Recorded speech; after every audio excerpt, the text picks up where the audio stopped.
TRS ప్రభుత్వం యొక్క విలువ కూడా తెలుస్తుంది.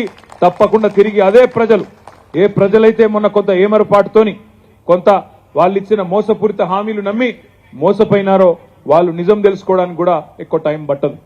ఇవాళ మీరు చూస్తున్నారు, హైదరాబాద్లో 10 ఏళ్లలో ఎన్నడూ కరెంటు పోలేదు.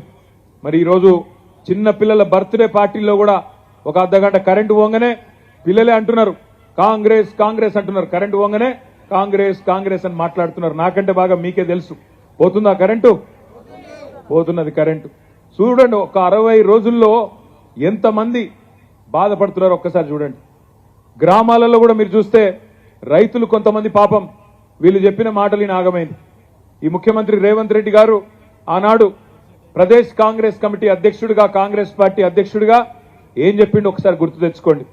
రైతులు మీరు ఇప్పటిదాకా లోన్ తీసుకున్న వాళ్ళు ఎవరైనా ఉంటే అర్జెంటుగా బ్యాంకుకు వండి 2 లక్షల రూపాయల రుణం తెచ్చుకోండి. నేను వస్తున్నా డిసెంబర్ 9 నాడు సంతకం పెట్టేస్తా, మీరు వెంటనే తెచ్చుకోండి, ఇప్పటిదాకా తెచ్చుకోకపోతే కూడా తెచ్చుకోండి అన్నాడు.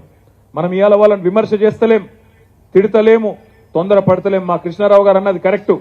100 రోజులు టైం ఇద్దాం, తొందర ఏం లేదన్న మాట కరెక్టే. కానీ గుర్తు చేయవలసిన బాధ్యత మాత్రం మన మీద ఉన్నది. డిసెంబర్ 9 సంతకం పెడతా అన్నది మనం కాదు, రేవంత్ రెడ్డి గారే. అందుకే వారికి గుర్తు చేస్తా ఉన్నాం, అయ్యా డిసెంబర్ 9 పోయింది, జనవరి 9 పోయింది, ఇంకో 4 రోజులు అయితే ఫిబ్రవరి 9 వస్తుంది. గుర్తు చేయవలసిన బాధ్యత ప్రతిపక్షంగా మీరిచ్చిన హామీలను గుర్తు చేయవలసిన బాధ్యత మా మీద ఉన్నది. రైతులు ఎదురు చూస్తా ఉన్నారు, 2 లక్షల రుణమాఫీ ఎప్పుడు చేస్తారా అని ఎదురు చూస్తా ఉన్నారు. రైతులు చూస్తున్నారు, 500 రూపాయల బోనస్ ఇస్తా అన్నారు ప్రతి క్వింటాల్కు. మీరు రైతులందరూ ఎదురు చూస్తా ఉన్నారు.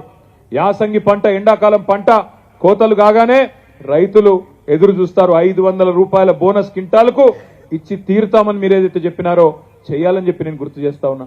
ఇక్కడ మా ఆడబిడ్డలు ఇంత పెద్ద ఎత్తునున్నారు. ఆడబిడ్డలందరికీ గ్యారంటీ కార్డులు ఇచ్చినారు. 100 రోజుల్లో 6 గ్యారంటీలు అమలు చేస్తానని చెప్పి గ్యారంటీల మీద ముఖ్యమంత్రి గారు, ఉప ముఖ్యమంత్రి గారు ఇద్దరు సంతకాలు పెట్టిన గ్యారంటీ కార్డులు భద్రంగా ఉన్నాయి. ఏం చెప్పినారు అన్నాడు? మహాలక్ష్మి అనే కార్యక్రమం తెస్తున్నాం. నెలకు ప్రతి మహిళకు 2500 రూపాయలు జమ చేస్తామన్నారు. కోడన్లకు 2500, అత్తలుంటే 4000 రూపాయల పెన్షన్ కూడా ఇంటింటికి ఇస్తామని చెప్పినారు. చెప్పినరా లేదా? మీకు వచ్చినాయి కార్డులు, గ్యారంటీ కార్డులు? పైసలు రాలేదు, గ్యారంటీ కార్డులు వచ్చినాయి అంటున్నా. అందుకే ఇవాళ రాష్ట్రంలో 1,57,00,000 మంది ఆడబిడ్డలు, 18 ఏళ్లు నిండిన ఆడబిడ్డలందరూ ఎదురు చూస్తా ఉన్నారు.